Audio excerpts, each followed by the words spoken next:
This is 8.6, day 2, simplifying rational expressions, and we're going to introduce rational exponents in this lesson. There's a definition here, you don't need to write it down. A rational exponent is an exponent that can be written as m over n. So if you look below on this smartboard slide, this is what I do want you to write down. You can convert from a fractional exponent to radical form in the two equations below. So this is called a fractional exponent. So it has a base of a raised to a power of m over n. You can convert it back to a radical. Be careful of where you put the pieces. The base goes underneath. The m also goes underneath now as a power. And then this denominator is written as its index. You can also rewrite it in the bottom equation.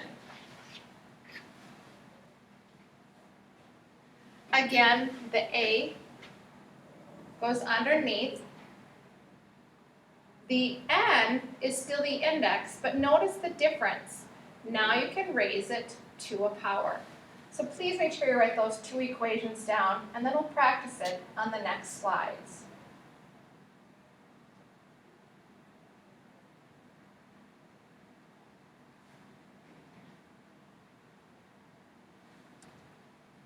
All right, first example. We want you to convert these fractional exponents to radicals. So example A, 2 raised to the 6/5 power. So you want to write it as a radical.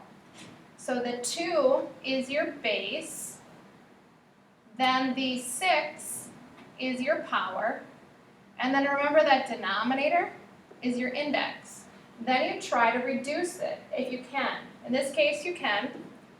This is a 5th root, so you can rewrite 2 as 2 to the 5th and then 2 to the 1. So then 2 to the 5th, there's 5 of those 2's.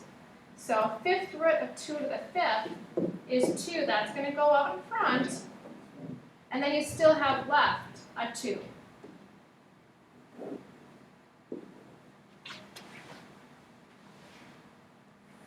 Next example, 2 raised to the 3/5 power. Rewrite it as 2 is your base, 3 is your power, and then your index is that denominator 5.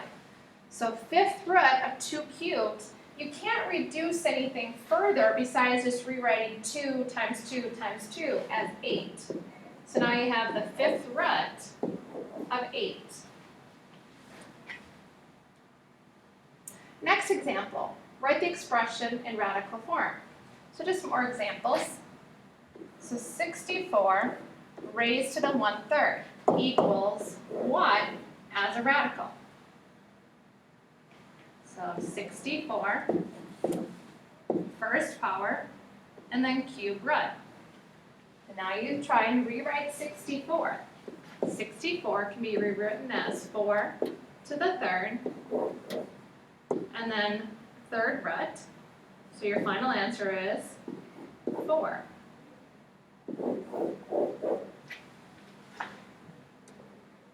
Next example, let's go ahead and have you watch. Negative 32 raised to the 3/5.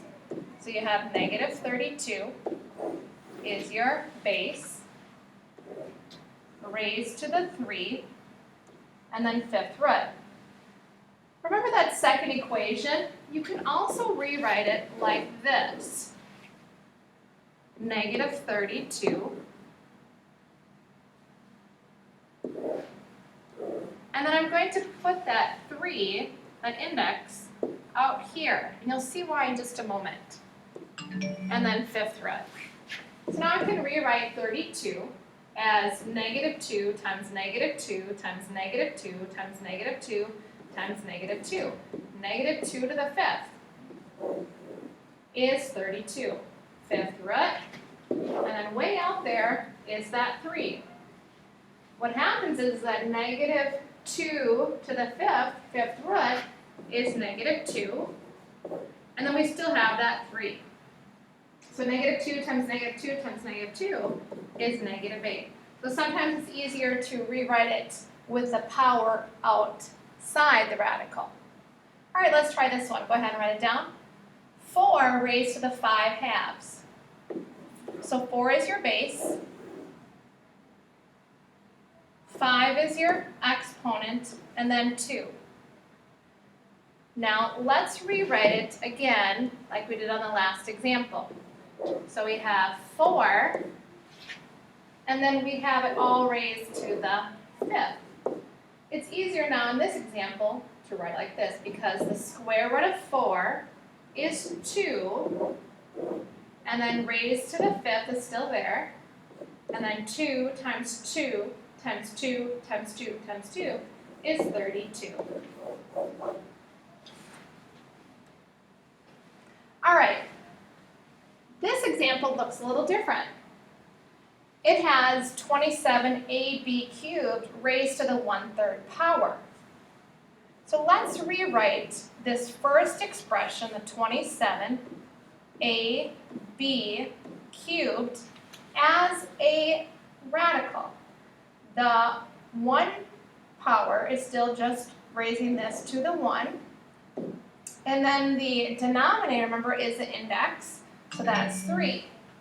And then we still have it over here, cubed root of 5a to the 4th b. Now remember in our radical rules, we have 2 radicals that are both index of 3. So we can combine them into 1. So we have 27ab cubed times 5a to the 4th, and then b. Now we try to break down the terms so that they're in groups of 3s or raised to the 3rd power. So 27 can be written as 3 cubed. And then we have 5. And then we have 5 a's.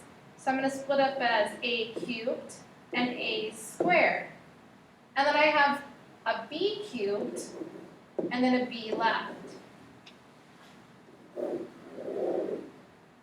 Now the things that are going to pop out are anything that's raised to the 3rd power. So 3, a, and b. So those will go out in front of the radical. Because the cubed root of 3 cubed is 3, the cubed root of a cubed is a, the cubed root of b cubed is b.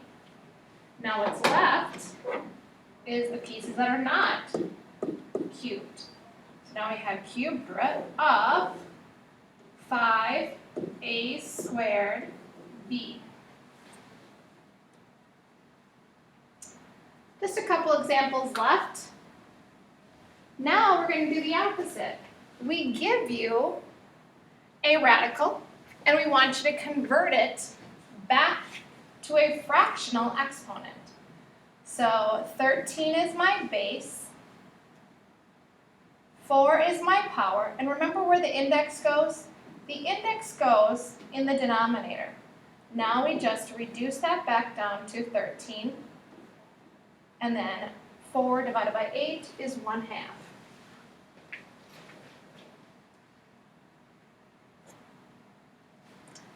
Question B. 13 is my base, 15 over 5, 5 is my index, so that goes in the denominator, and then 15 divided by 5 is 3.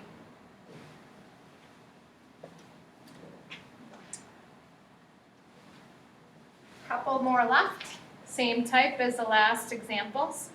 Rewrite as a fractional exponent.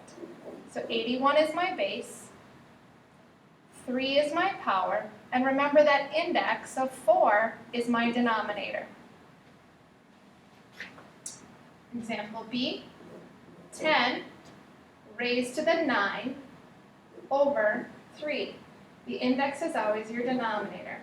And then 9 divided by 3 is 3.